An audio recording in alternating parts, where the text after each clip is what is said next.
हमें petrol diesel का उपयोग कम करना होगा। शहरों में जहां मेट्रो है वहां हम तय करें कि हम मेट्रो का ही उपयोग करेंगे। अगर कार में ही जाना जरूरी है तो फिर कार पूल करने का प्रयास करें और भी लोगों को साथ बिठा लें। अगर हमें कहीं सामान भेजना हो तो कोशिश करनी है कि वह ज्यादा से ज्यादा रेलवे गुड्स के जो ट्रेन होती है रेलवे की सर्विसेज से भेजे कि साल भर तक घर में कोई भी फंक्शन हो, कोई भी कार्यक्रम हो, हम सोने के गहने नहीं खरीदेंगे। मैं देश की अदालतों से भी आग्रह करूंगा कि ऐसी स्थिति आने पर देश हित में हमें कोई ना कोई रास्ता निकालने की तरफ बढ़ना चाहिए। अगर हम तेल खाना कम करें ना तो भी वो देशभक्ति का बहुत बड़ा काम है। वोकल फॉर लोकल के मंत्र को लेकर चले। हम मेड इन इंडिया चीजें खरीद कर भी विदेशी मुद्रा बचा सकते हैं। साथियों, आज भारत तेजी से विकसित होने के लक्ष्य की तरफ आगे बढ़ रहा है, लेकिन इस समय भारत कई विराट चुनौतियों का मुकाबला भी कर रहा है। साथियों, कोरोना काल के दौरान ही दुनिया सप्लाई चेन के बहुत बड़े संकट से घिर गई थी। कोविड के बाद यूक्रेन में युद्ध शुरू हो गया, उसने दुनिया की परेशानियां और बढ़ा दी। फूड, फ्यूल, फर्टिलाइजर, इन तीनों चीजों पर गंभीर प्रभाव पड़ा।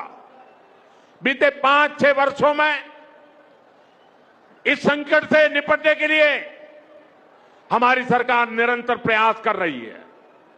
आपको याद होगा उस समय और आज भी फर्टिलाइजर की एक बोरी दुनिया में 3-3 हजार रुपये में बिक रही थी। एक बोरी का 3,000 रुपया। कितना आप बताएंगे? एक बोरी का कितना? आंकड़ा नहीं, बोलिए मुंह से। 3,000 रुपया एक बोरी का। कितना?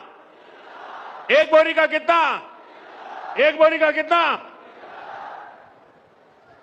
और भारत के किसानों को वही खाद की बोरी 300 से भी कम रुपये में दी जा रही है।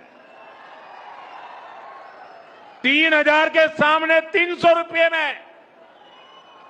सप्लाई चेन की इन मुश्किलों के बीच पिछले 2 महीने से हमारे पड़ोस में ही इतना बड़ा युद्ध चल रहा है। इसका असर पूरी दुनिया पर पड़ा है और भारत पर तो और भी गंभीर असर हुआ है। साथियों, भारत के पास बड़े बड़े तेल के कुएं नहीं है। हमें अपनी जरूरत का पेट्रोल, डीजल, गैस, ये सब बहुत बड़ी मात्रा में दुनिया के दूसरे देशों से, बाहर से मंगाना पड़ता है। युद्ध की वजह से पूरी दुनिया में पेट्रोल, डीजल, गैस और फर्टिलाइजर के दाम बहुत अधिक बढ़ चुके हैं, आसमान को भी पार कर गए हैं। अड़ोस पड़ोस में देशों में क्या हाल है वो तो अखबारों में आता है। भारत सरकार इस युद्ध के पिछले 2 महीनों से देशवासियों को इस संकट से बचाने के लिए लगातार प्रयास कर रही है। नागरिकों पर बोझ न पड़े, इसके लिए सरकार सारा बोझ सरकार खुद अपने कंधे पर उठा रही है। लेकिन साथियों, जब सप्लाई चेन पर संकट लगातार बना रहे तो हम कितने भी उपाय कर लें, मुश्किलें बढ़ती ही जाती है।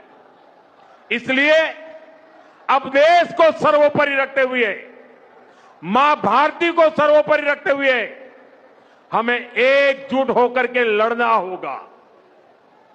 हमें याद रखना है, देश के लिए मरना ही सिर्फ देशभक्ति नहीं होती है। देश के लिए जीना और देश के प्रति अपने कर्तव्यों को निभाना, वो भी देशभक्ति होती है।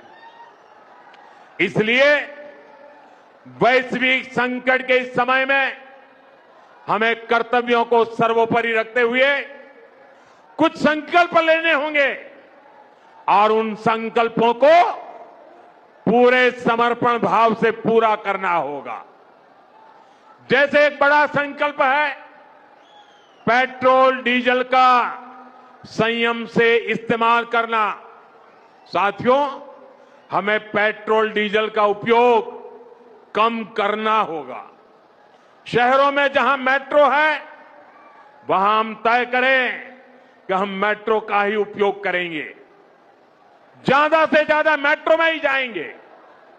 अगर कार में ही जाना जरूरी है तो फिर कार पूल करने का प्रयास करें और भी लोगों को साथ बिठा ले। अगर हमें कहीं सामान भेजना हो तो कोशिश करनी है कि वह ज्यादा से ज्यादा रेलवे गुड्स के जो ट्रेन होती है रेलवे की सर्विसेज से भेजे, ताकि इलेक्ट्रिक रेलवे होने के कारण पेट्रोल डीजल की जरूरत नहीं पड़ती है। जिन लोगों के पास इलेक्ट्रिक व्हीकल है वो भी कोशिश करें कि इलेक्ट्रिक व्हीकल का ज्यादा से ज्यादा उपयोग करें। साथियों, हमने कोरोना के समय में वर्क फ्रॉम होम की, ऑनलाइन मीटिंग्स की, वीडियो कॉन्फ्रेंस की, ऐसी अनेक व्यवस्थाएं विकसित की और हमें आदत भी हो गई थी। आज समय की मांग ऐसी है कि उन व्यवस्थाओं को हम फिर से शुरू करें तो वो देश हित में होगा। Work from home, online conferences, virtual meetings, इनको हमें फिर से प्राथमिकता देनी है। साथियों, आज जो संकट है उसमें हमें विदेशी मुद्रा बचाने पर भी बहुत जोर देना होगा, क्योंकि दुनिया में पेट्रोल डीजल इतना ज्यादा महंगा हो गया है, पहले से कई गुना ज्यादा कीमतें बढ़ गई है। तो हम सबका दायित्व है कि पेट्रोल डीजल की खरीद पर जो विदेशी मुद्रा खर्च होती है, पेट्रोल डीजल बचाकर हमें वो मुद्रा भी बचानी है। इसके लिए हमारे छोटे छोटे प्रयास भी देश की बहुत मदद कर सकते हैं। जैसे आजकल जो विदेशों में शादियों का, विदेशों में घूमने का, विदेशों में वैकेशन पर जाने का मिडिल क्लास में कल्चर बढ़ता जा रहा है। हमें तय करना होगा कि जब ये संकट का काल है और हमारी देशभक्ति हमें ललकार रही है तो कम से कम 1 साल के लिए हमें विदेशों में जाने की बातों को टालना चाहिए। भारत में बहुत सारी जगह है वहां हम जा सकते हैं, बहुत कुछ भारत में किया जा सकता है। इस बेटी को नीचे बिठाइए, उसे थक जाएगी, उस बेटी को बिठाइए। वो थैंक यू बेटा, थैंक यू, बैठिए, आप नीचे बैठिए। मैंने देख लिया बेटा, उसको देख लिया, अब आप बैठ जाइए। हाँ, इस छोटी बच्ची को क्यों परेशान करते हो भाई?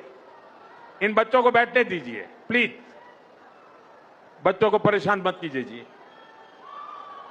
साथियों, हमें विदेशी मुद्रा बचाने के जो भी रास्ते हम लोग अपना सकते हैं हमें बचाना होगा। साथियों, गोल्ड यानी सोने की खरीद एक और पहलू है जिसमें विदेशी मुद्रा बहुत अधिक खर्च होती है। एक जमाना था जब संकट आता था, कोई युद्ध होता था तो लोग देश हित में सोना दान दे देते थे। आज दान की जरूरत नहीं है, लेकिन देश हित में हमको ये तय करना पड़ेगा कि साल भर तक घर में कोई भी फंक्शन हो, कोई भी कार्यक्रम हो, हम सोने के गहने नहीं खरीदेंगे, सोना नहीं खरीदेंगे। विदेशी मुद्रा बचाने के लिए हमारी देशभक्ति हमें चुनौती दे रही है और हमें इस चुनौती को स्वीकार करते हुए विदेशी मुद्रा को बचाना होगा। साथियों, ये समय एक और बड़े सबक का भी है। एक समय था जब हम कॉपर एक्सपोर्ट करते थे, लेकिन आज भारत के सामने स्थिति ऐसी बन गई कि अब हमें कॉपर को भी इंपोर्ट करना पड़ता है। हमारे देश में हड़तालें करवाकर कॉपर प्लांट्स को ठप करवा दिया गया और अब हालत यह हो गई कि हमें कॉपर बाहर से मंगाना पड़ता है और उसमें विदेशी मुद्रा खर्च होती है। इसलिए मैं ऐसे सभी मजदूर संगठनों से भी कहूंगा कि हमें ऐसी बातों का जरूर ध्यान रखना चाहिए। भारत को आत्मनिर्भर बनने से जो भी कदम रोकते हैं उनमें हमें दूरी बनानी होगी और जो लोग ऐसी साजिशों में जुटे हैं उन पर भी कड़ी नजर रखनी होगी। मैं देश की अदालतों से भी आग्रह करूंगा कि ऐसी स्थिति आने पर देश हित में हमें कोई ना कोई रास्ता निकालने की तरफ बढ़ना चाहिए। साथियों, ऐसे ही खाने के तेल का भी है। इसके आयात के लिए भी बहुत बड़ी मात्रा में हमें विदेशी मुद्रा खर्च करनी पड़ती है।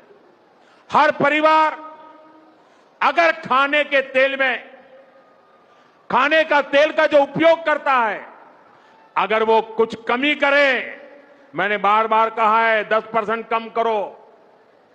अगर हम तेल खाना कम करें ना, तो भी वो देशभक्ति का बहुत बड़ा काम है। आप देश सेवा में योगदान दे सकते हैं और इससे देश सेवा भी होगी और देह सेवा भी होगी। इससे देश के खजाने का स्वास्थ्य भी सुधरेगा और परिवार के हर सदस्य का स्वास्थ्य भी अच्छा रहेगा। साथियों, विदेशी मुद्रा की खपत वाला एक और सेक्टर हमारी खेती है। हम बहुत बड़ी मात्रा में बाहर से केमिकल फर्टिलाइजर इंपोर्ट करते हैं। केमिकल फर्टिलाइजर खेती के कारण हमारी धरती मां को बहुत पीड़ा हो रही है। हमारे खेत बर्बाद हो रहे हैं। अगर आज हम अपने खेत को नहीं बचाएंगे तो भविष्य में फसलों पर भी खतरा आ जाएगा।